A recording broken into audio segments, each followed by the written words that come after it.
Vamos a ir a la palabra de Dios, Hechos capítulo 10, y vamos a ver el versículo, vamos por el versículo 38, hermano. Búsquelo por favor, Hechos 10, 39 es. Vamos a leer ese versículo y después lo vamos a tratar de revisar. El tema de ahora es testigos de Dios. Bueno, testigos de Cristo sería. Es básicamente lo mismo, pero testigos de Jesucristo, pongámosle el tema. Testigos de Jesucristo. ¿Lo tiene, mi hermano? Si lo tiene, se pone de pie y lo vamos a leer en el nombre del Padre, del Hijo y del Espíritu Santo. Mire lo que dice.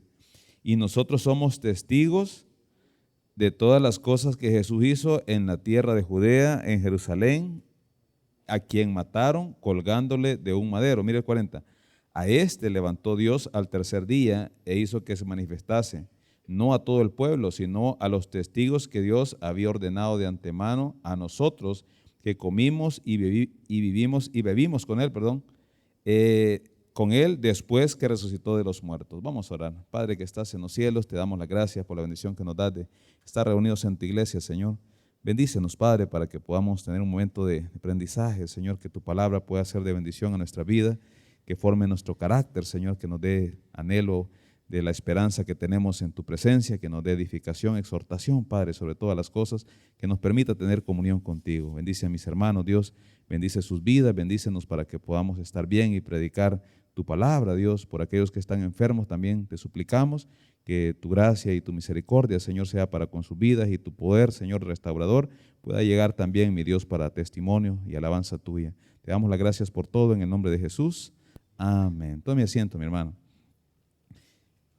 Estamos aprendiendo, mis hermanos, del capítulo 10 y hemos visto cómo ese capítulo nos habla de cómo se abre la puerta a los gentiles y vemos cómo Pedro está cambiando su actitud con respecto a los gentiles, pero no porque él quería, sino porque Dios se lo había demandado. Fíjese que estoy usando esta tablet, yo casi no uso estas cosas, pero se me arruinó la impresora, así que me tocó usar esto.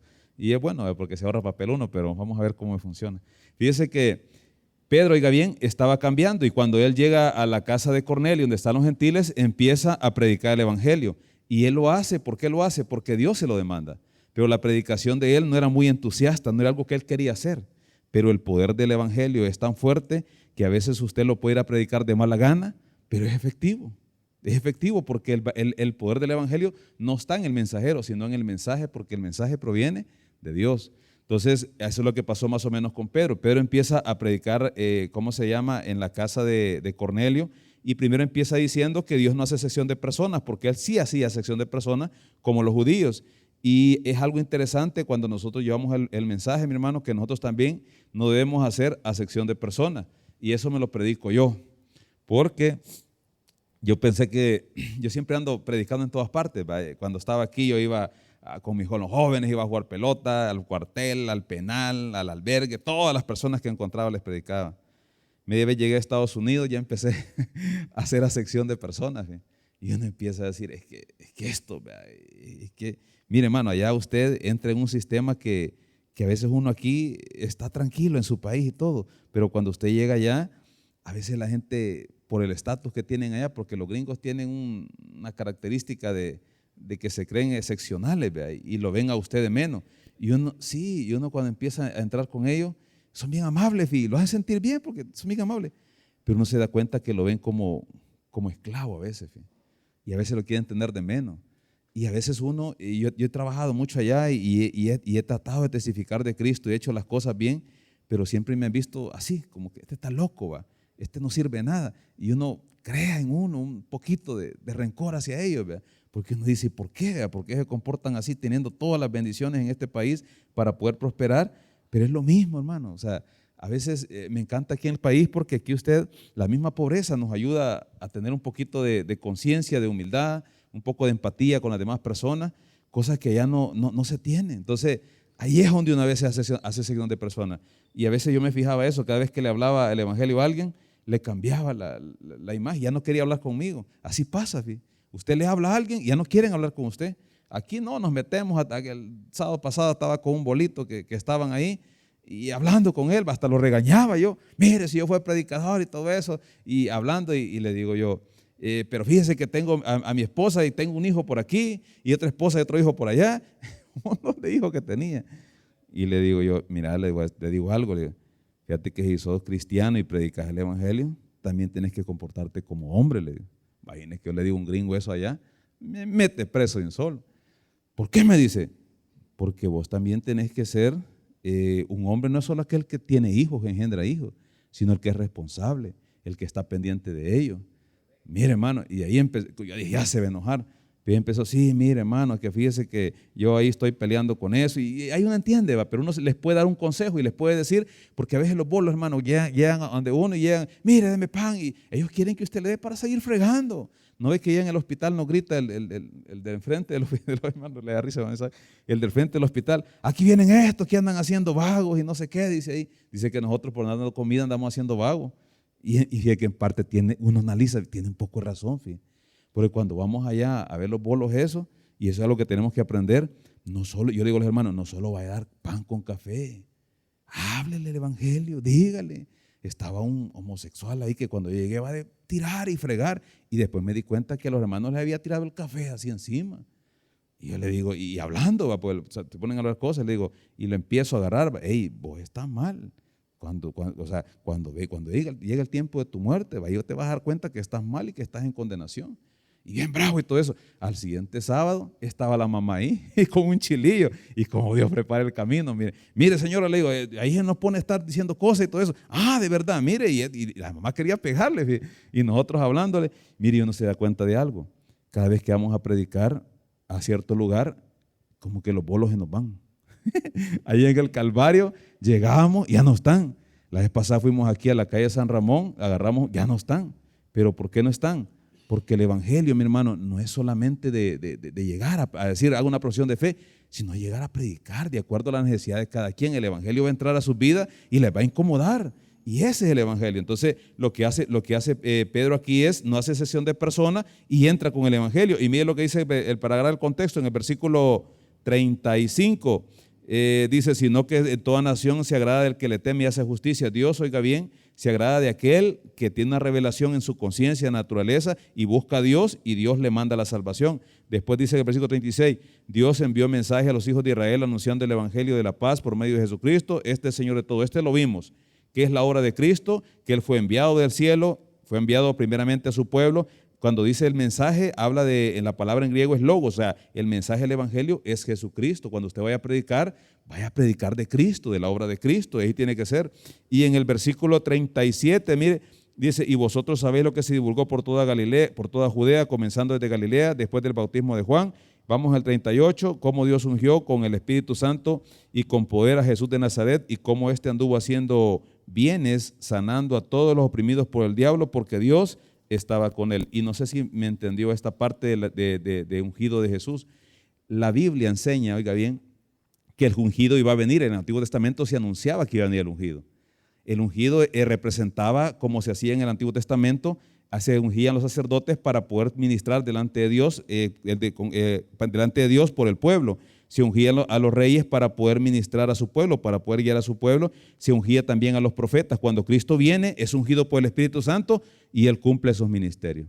Él es rey, ¿por qué? Porque Él es el rey de su pueblo Israel. Él va a gobernar. Ahora, el pueblo no se somete todavía ¿cómo se llama? Pero Cristo y es el rey de su pueblo y es el rey de nosotros. Ahora, decía un teólogo por ahí, Cristo no es el rey de la iglesia, decía. Y decía, ¿y por qué? Decía, ¿por qué no es el rey de la iglesia? ¿Qué piensa usted? ¿Cristo es el rey de la iglesia o no? Amén, va a decir. Decía este teólogo. Ajá, decía él, no es tanto el rey de la iglesia, es el esposo de la iglesia. Porque ¿qué es más comunión, hermano? ¿Ser rey o ser esposo? Pues. Nosotros somos, oiga bien, la esposa de Cristo y tenemos intimidad y Cristo se manifiesta de esa manera con nosotros. Entonces, Cristo, oiga bien, es ungido por Dios y Él viene a cumplir esos ministerios y empieza a desarrollar su obra. Cuando viene el Espíritu Santo a Él, el Espíritu Santo empieza a decirle lo que tiene que hacer y Él va primeramente, ¿qué? A pelear con el enemigo allá al desierto. Y es donde uno aprende, ¿verdad? Que cuando uno viene, nosotros venimos a Cristo, el Espíritu Santo viene con nosotros y tenemos que bregar con el enemigo. Y fíjese que uno a veces cuando está sentadito ahí donde está usted ahorita, no, hombre, usted tal vez no tiene batallas así fuertes con el enemigo. Algunos sí, vea, pero cuando usted se mete un poquito más arriba, hermano, y se pone ya a servir a Dios y se mete más, tiene que prepararse también un poquito más. Yo por eso con los hermanos, hay un hermano que anda ahí, la vez pasada nos mencionó, y la hermana también nos mencionó, del ayuno, y hemos querido hacer eso. Fíjate. Va que aquí no ayunamos mucho. Yo no soy de ayunar, ya le expliqué, no soy de ayunar, pero hay que meterse un poquito más. Yo necesito ayunar. ¿Por qué? Porque necesito fortalecerme. Y más si voy a ir otra vez para allá. Yo no sé lo que voy a encontrar. De hecho, yo he hecho cambios ahora en el trabajo donde estoy. Ya no voy a ir a ese trabajo. Ya no. ¿Sabe por qué?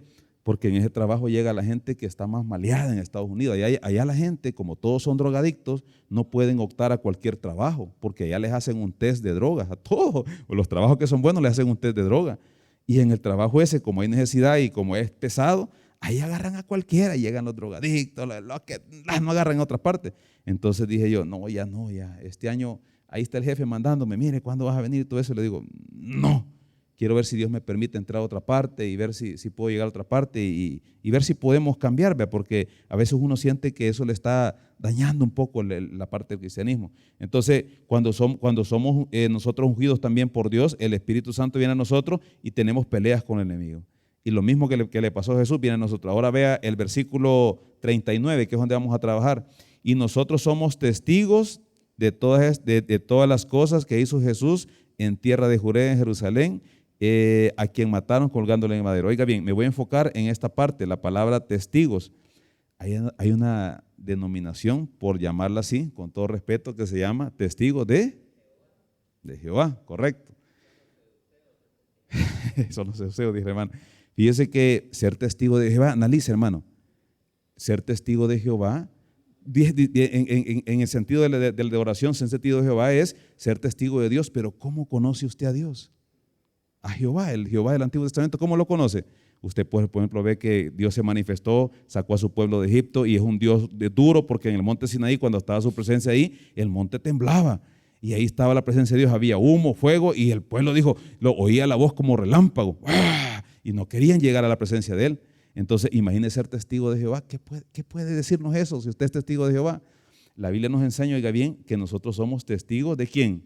De Jesucristo, y ya lo vamos a ver.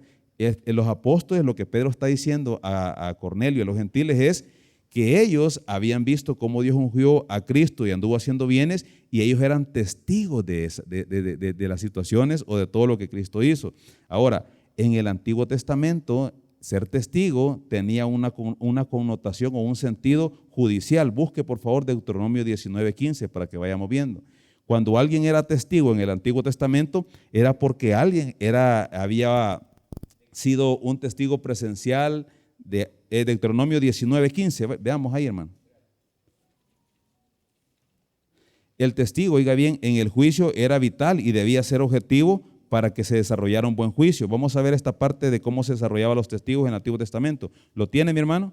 Deuteronomio 19:15, mire lo que dice, oiga bien, imagínese un juicio, imagínese algo, aquí un hermano está peleando, va. Entonces la manera como se tiene que hacer el orden es, vamos a ver, es cierto que el hermano se acostó con aquella, por cierto, en el contexto que estamos viendo del Antiguo Testamento, cuando alguien adulteraba, esa era pena de muerte. Pero la gente a veces lo queremos traer a nosotros, a contextualizarlo nosotros. ¿Aplicaría a nosotros en este tiempo? No. No aplica, ¿sabe por qué? Porque en este contexto Dios había agarrado a su pueblo, se había manifestado, era un pueblo que estaba protegido por Dios y la presencia de Dios estaba con él, y cuando alguien cometía una falta para mantener la santidad del pueblo, tenía que juzgarse. Se ve similar a lo que pasa con la iglesia primitiva, como por ejemplo cuando viene Ananías y Zafira y llegan y dicen, ¿y cómo se llama? Nosotros vamos a hacer lo mismo que Bernabé, pusimos todo el pisto de la casa, y el Espíritu Santo le dice, Pedro, mira, es mentira.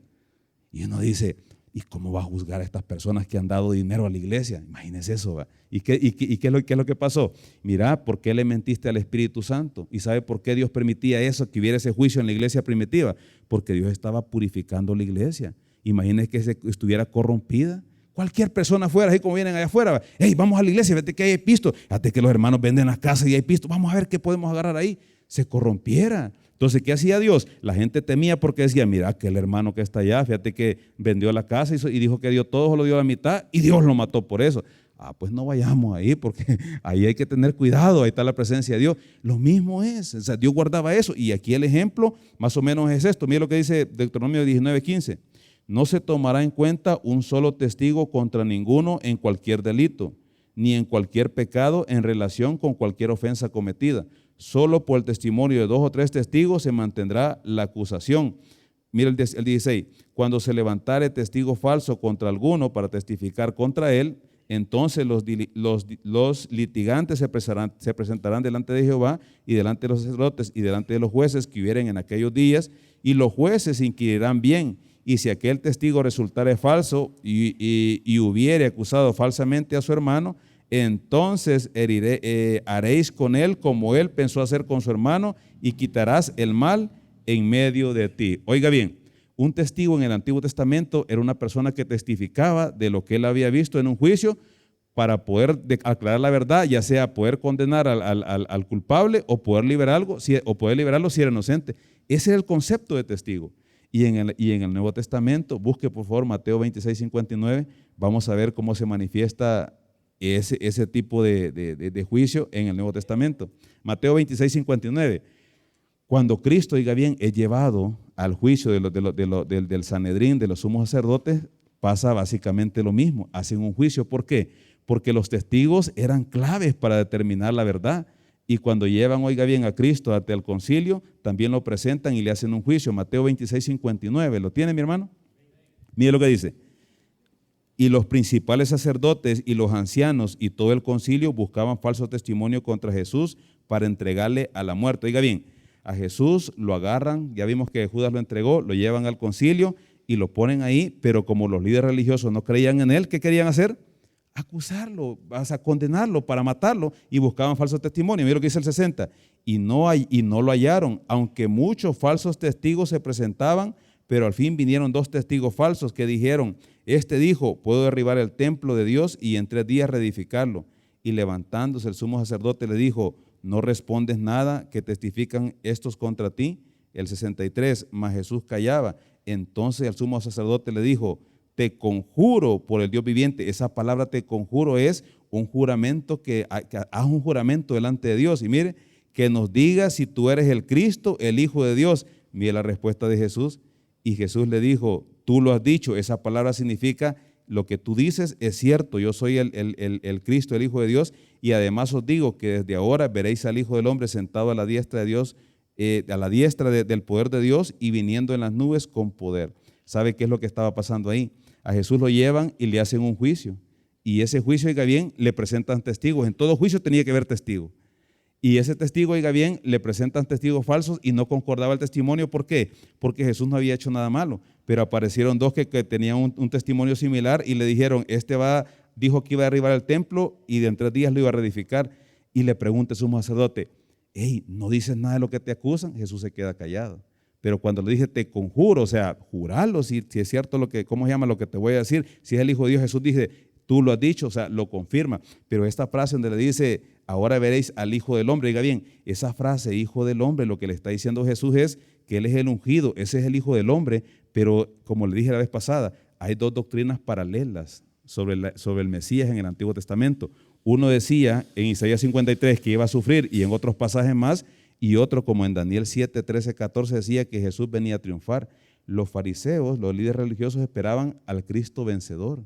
Por eso cuando lo llevan a este juicio, ellos no creían en él, porque no creían en un Cristo que viniera a morir por los pecadores. Ellos querían un Cristo que viniera a pelear y hacerlos libres del yugo de los romanos, pero Jesús les dice que Él es el Cristo, oiga bien, y que después de eso se va a sentar a la diestra del Padre y va a venir en las nubes con poder. Lo que significa es esto: cuando Dios unge a Cristo, Dios permite que el Mesías pueda tener, venga primero a hacer una obra de restauración al pueblo. O sea, por decirlo de esta manera, Jesús o Dios o Jesucristo no podía venir a reinar sobre un pueblo donde había pecado.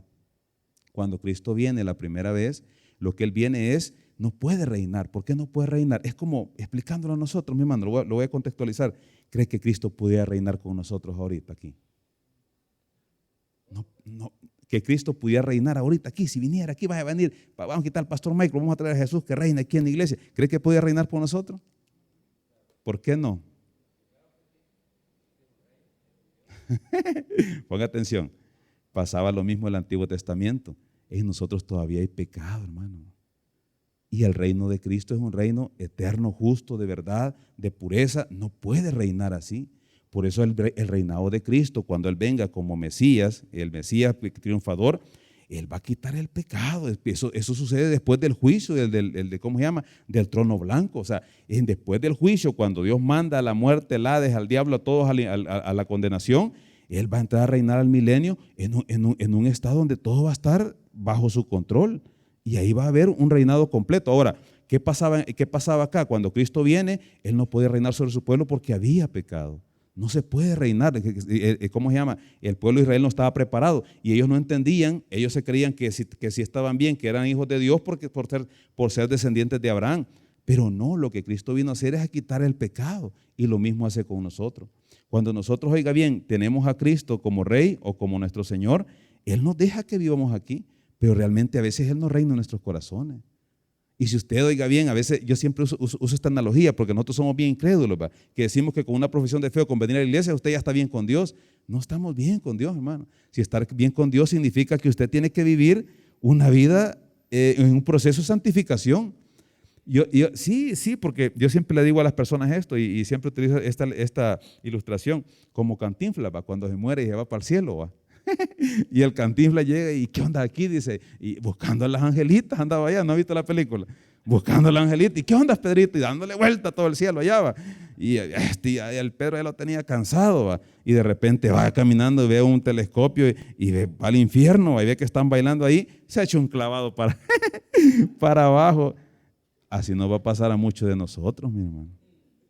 Sí, o sea, ¿por qué?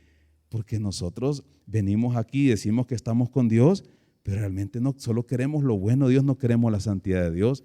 Imagínese que usted se muriera ahorita a ver cómo Cantinflas, va. Hey, Señor, mira, ¿y a dónde voy a servir? Va? A servir, a fregar, va, a los ministerios. Mire, hermano, con todo respeto, le voy a decir algo. Ser testigo de Cristo, ya lo vamos a ver en el Nuevo Testamento, cambia la connotación. Ya no es un testigo ocular, es alguien que tiene un sentido de mártir. Una persona que sabe quién es Cristo y es capaz de dar la vida por Cristo.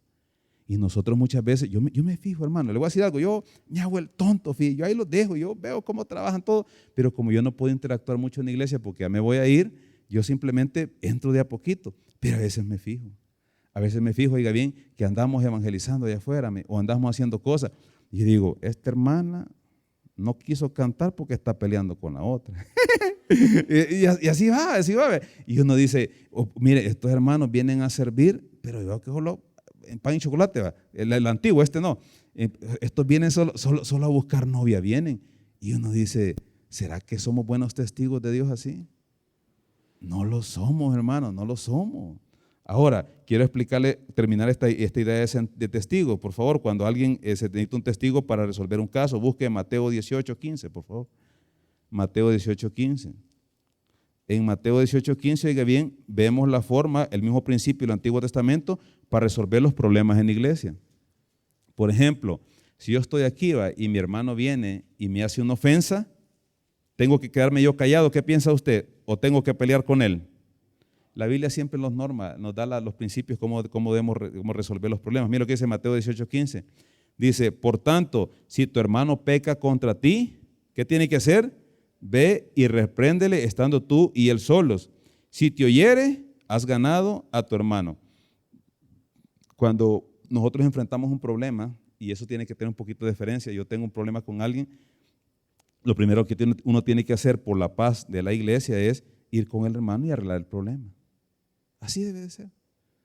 Y aquí, oiga bien, si el hermano, por ejemplo, mire hermano, usted ¿cómo se llama? Me golpeó el carro. La vez pasada me golpearon el carro, un hermano fue. Y mire hermano, y yo dije, tal vez viene, ¿va? No, mire, es que estaba dando retroceso y lo golpeé, allá anda todavía el chipote el carro. Y yo dije, a lo mejor el hermano viene, ¿va? Y me dice algo, yo no le iba a cobrar, ¿va? Pero dije, vamos a ver qué tan maduro es, ¿va? Nunca se acercó. Allá anda el chipote el carro. Pero qué tal si yo voy y le digo, mire hermano, fíjese que usted me golpeó el carro. Y es un costo reparar el carro. Y el hermano me dice, sí hermano, mire, disculpe, fíjate que me equivoqué y tiene razón, va. Es un hermano maduro, ¿sí o no? Porque acepta sus culpas y así deberíamos de ser. Pero mire lo que dice el versículo 16, Mateo 16, mas si no te oyere, toma aún contigo 1 o 2 para que por boca de 2 o 3 testigos conste toda palabra. O sea, si es un hermano inmaduro, ¿qué dice? Llévese otros para que no haya problema. Y le voy a decir algo. Cuando el pastor le invite a comer y vaya otros hermanos por ahí, posiblemente vaya a ser para regañarlo. Sí, porque el pastor va a decir, ya le dije a este hermano que no haga esto en el culto, que no haga esto en el ministerio, y el hermano siguiendo las cosas mal, entonces me invita a mí, invita al pastor Ego, vamos a comer con el hermano tal, y estamos en la mesa, mire hermano, queremos hablar tal cosa. ¿Por qué? Porque si es un hermano inmaduro, posiblemente va a pelear. Y necesita testigos. ¿Por qué? Oiga esto, los testigos en la iglesia no son porque el pastor lo necesite, sino para que el evangelio no se contamine dentro de nosotros. Porque es bien feo, fíjate, aquí andan hermanos, y oiga esto hermano, aquí andan hermanos que andan peleando contra el pastor y que están haciendo las cosas mal en el ministerio. Y ya se les dijo que no lo hicieran, y ellos siguen y contaminan la iglesia, la dañan hermano. Entonces, ¿qué es lo que tiene que hacer aquí? Llamar testigos, ¿para qué? Para que se resuelva. Y mire lo que dice el versículo 17, si no cambia el hermano ahí, porque hay hermanos que no cambian. Si no lo hiere a ellos, entre todos lo van a tratar de convencer que está mal. Si no lo hiere a ellos, dilo a la iglesia, y si no lo hiere a la iglesia, tenlo por gentil y publicano. No es cierto, mi hermano, que a veces somos nosotros duros aquí en las cosas de Dios.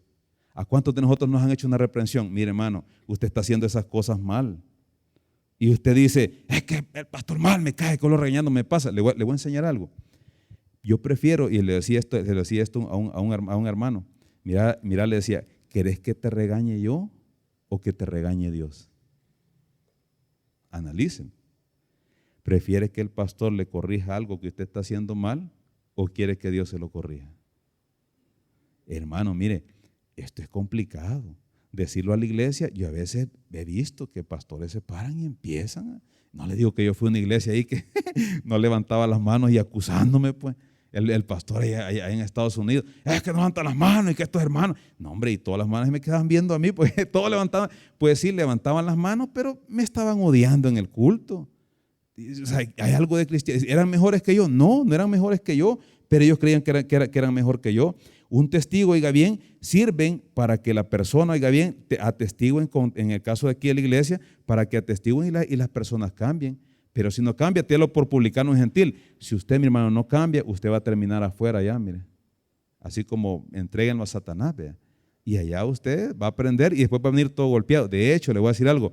Cuando usted se va de la iglesia, muchos hermanos se van, mire, a otra iglesia y andan fregando ahí. O hay hermanos aquí mismos que están sacando hermanos y se los llevan para otra iglesia. Y yo estoy de acuerdo, hermano, llévelo, sí, llévelo lo que quiera. Le voy a decir por qué. Si la iglesia es mejor que esta, llévelos para allá.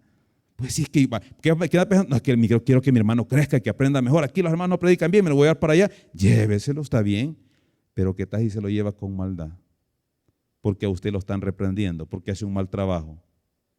Porque usted, oiga bien, no está haciendo las cosas como… Mire, hermano, esto es delicado y usted tiene que decir, bueno, ¿qué tengo que hacer? ¿Me humillo o empiezo a fregar? Y aquí andan un montón de hermanos, mire, que son como Judas en medio del evangelio. Sí, hermano, perdóneme. Y que en vez de ser testigos de Cristo, ya lo vamos a ver, testigos no solamente de palabra, es de actitudes. Entonces, ¿qué es un testigo? Oiga bien, en este caso es un testigo aquel que pues, se ponía en un juicio y declaraba y podía dilucidar la verdad o sacar de inocencia o ser culpable de algo. En el Nuevo Testamento, oiga bien, vamos me como el tiempo. En el Nuevo Testamento aparece, oiga bien, la palabra testigo, le voy a leer esto. La palabra testigo es martus y el significado es mártir, testigo o testimonio. Y el sentido que agarra la palabra testigo es alguien que da la vida por Cristo hasta la muerte. Cuando Pablo dice aquí, nosotros somos testigos, lo que está diciendo es que lo que él vio, él lo iba a testificar, pero lo iba a testificar hasta la muerte. Busque por favor Hechos 22:20, vamos a ver esa parte, unos 5 minutos más y termino. Hechos 22:20. Ahí vemos, oiga bien, el primer testigo de Cristo hasta la muerte se llamaba Esteban. Ahí es donde Pablo está relatando lo que sucedió a Esteban. Hechos 22:20, ¿lo tiene mi hermano? Dice 22:20, Hechos 22:20. Dice, cuando se derramaba, está contando el testimonio a los judíos, cuando después del tercer viaje misionero, cuando se derramaba la sangre de Esteban, tu testigo, esa palabra testigo es martus, significa mártir, yo mismo también estaba presente y consentía en su muerte y guardaba la ropa de los que le mataban. Oiga bien, en el Nuevo Testamento la palabra testigo toma un nuevo significado y ya no es solamente alguien que testifica, sino es alguien, oiga bien, que ha entendido quién es Cristo, que sabe lo que Cristo ha hecho en nosotros, que sabe que Dios nos ha dado una nueva vida, que vamos para la presencia de Dios y es capaz de testificar a Cristo a pesar de su muerte. Ese es un testigo. Cuando Pedro dice aquí que es testigo en Hechos 10:39, está hablando que él es un testigo que va a llevar a Cristo, el mensaje de Cristo, hasta las últimas consecuencias. Ahí, yo no sé si a usted le gusta leer, pero yo le recomiendo que lea este libro, El mártir de las catacumbas, hermano. Léalo. Habla de los primeros 3 siglos, por lo menos por el año 240, donde era Decio el emperador. Aparece este libro y dice que en arena había unos gladiadores. Y como ahí, en ese tiempo, los romanos llegaban a un punto de que les gustaba ver sangre. Mire, hermano, cuando nosotros vamos a llegar a un tiempo en el cual se pierde la sensibilidad de Dios, vamos a llegar posiblemente al tiempo de los romanos, donde ya en ese teléfono que usted tiene ahí, ya no le satisface, ¿verdad?, estar viendo solo tonterías, pornografía, ¿va?, sino que usted va a empezar a ver. Nunca has fijado los jóvenes los juegos que tienen ellos. Nunca has fijado. Y le pegan la cabeza y un montón de sangre, queda chispeada ahí, bien real se ve, ¿va? Y usted hasta se pone a jugar. ¿Y qué está haciendo ahí? Está perdiendo la sensibilidad, pues. De repente alguien le sale en la calle y usted anda un arma, no le sería difícil porque usted ya tiene en la mente la violencia grabada. Así pasaba con los romanos. Los romanos habían perdido la sensibilidad y el Coliseo lo utilizaban para matarse. Y ese libro cuenta esto. Habían 2 gladiadores que eran buenos y los dejaban de último a pelear. Y no se podían hacer nada porque eran bien hábiles. Pero aparece otro gladiador que era mejor, que se llama Macer. ¿Y sabe qué hacía este? Este no peleaba con hombres, le metían animales. Venía un tigre, ese libro lo cuenta, venía un tigre, dice, y se agazapaba, andaba dando vueltas porque los dejaban aguantando hambre y para que tuvieran sed de ¿cómo se llama? De hambre, ¿va? Y pudieran matar al gladiador. Voraces, correcto. Entonces venía el tigre y ¿cómo se llama? Y andaba siguiendo, y cuando veía al gladiador que estaba ahí, Macer, que era un africano, por cierto, ¿cómo se llama? Cuando veía al tigre que se agazapaba, con una habilidad increíble, dice que se agachaba y le tiraba la estocada. Le pegaba, los mataba. Y toda la arena. De ahí le soltaban un león como unos 200 kilos. Correcto. Y lo mismo hacía. Pero oiga esto. De repente, cuando vence las fieras, le sacan a los 2 gladiadores de los que estaban ahí y le dicen, vaya, mata a estos. Y él tira la espada y dice, perdóneme, Señor, le dice, pero yo puedo matar cualquier bestia, le dice, pero no voy a matar a ningún ser humano, porque fíjese que soy temeroso de Dios y creo en Cristo y no puedo ir en contra de la verdad de Cristo. Él se había convertido en las catacumbas porque el cristianismo se predicaba. Mire, hermano, y aquel ¿sabe qué hizo toda la tribuna del Coliseo? Enojado, mátelo. Y el gladiador que estaba ahí agarró la espada y lo mató. Ahí murió el pobre Macer, como un mártir de Cristo. Y cuenta ese libro que estaba sentado un general o un soldado romano que iba a ser el perseguidor de los judíos, y cuando ve, él dice esta cosa: yo en el campo de batalla he visto a muchas personas morir, pero jamás he visto morir una persona como murió este. Y veía también que metían a los cristianos y cantando morían en el Coliseo porque les decían que negaban a Cristo y no los negaban. Y su conducta, mi hermano, no es solo decirlo, su conducta era de un cristiano. Cuando nosotros, mi hermano, venimos a Cristo, oiga bien, lea por favor Filipenses 1:29 para que me vaya entendiendo la idea. Cuando venimos a Cristo, oiga bien, nosotros somos testigos, pero no solamente de palabra, mi hermano, somos testigos de conducta. Ya no podemos ser como éramos antes. Y le digo algo, no le estoy predicando a usted, me estoy predicando a mí, porque yo todos los días lucho contra mis actitudes, hermano. Yo vengo a predicar la palabra, soy cristiano, voy a predicar, pero a veces no me comporto como cristiano, hermano. Y cuando uno se mete un poquito en el evangelio, ¿sí? Filipenses 1:29, búsquelo por favor. Cuando uno se mete un poquito en el evangelio, hermano, uno va entendiendo, oiga bien, que cuando usted va a predicar no es solamente proclamar la palabra, sino también es la conducta. Ya les he contado, a veces en el parque estoy allá y una vez estábamos con unos jóvenes y me decían, venimos a hablar del Señor. Y después me dijo unos bichos, mire, venga, me dice, yo le creería, pero mire, estas bichas, me dijo, aquí andan predicando y el sábado ya estaban en el baile tomando y fregando y bailando y todo eso. ¿Y cómo? ¿Cómo llega el evangelio? Usted puede ir a predicar y el mensaje puede ser efectivo, pero es más efectivo cuando su conducta es como la conducta de Cristo. Y eso es lo que quiero que entiendan. Un testigo no es solamente aquel que oye de Cristo y va a predicar. Un testigo es aquel que vive la vida como Cristo. Y ese es el propósito de Dios. Mira lo que dice Filipenses 1:29. Porque a vosotros es concedido a causa de Cristo, no solo que creáis en Él, sino también que padezcáis por Él. Un testigo de Cristo, mi hermano, es aquel que viene, oiga bien, a Cristo, conoce el Evangelio, Cristo hace una obra en él y empieza a hacer una transformación. Yo por eso le digo algo, hermano, no se vaya a meter a los ministerios si usted todavía no conoce a Cristo. El pastor aquí le están diciendo, y está bien, vaya a servir, pero vaya a aprender de los hermanos que están maduros en la fe. Imite a aquellos que aman a Cristo y que se les nota las características de Cristo, porque si no, ¿qué pasa? Usted se contamina y empieza a imitar a hermanos que en vez de llevarlo a Cristo, lo van a apartar de Cristo. El último, busque por favor Juan 8:38. Vamos a ver, ahí terminamos. Juan 8:38, denme un minuto más y termino con esto, porque quiero dejar esto. Juan 8:38, oiga bien. Estos líderes religiosos tenían un problema.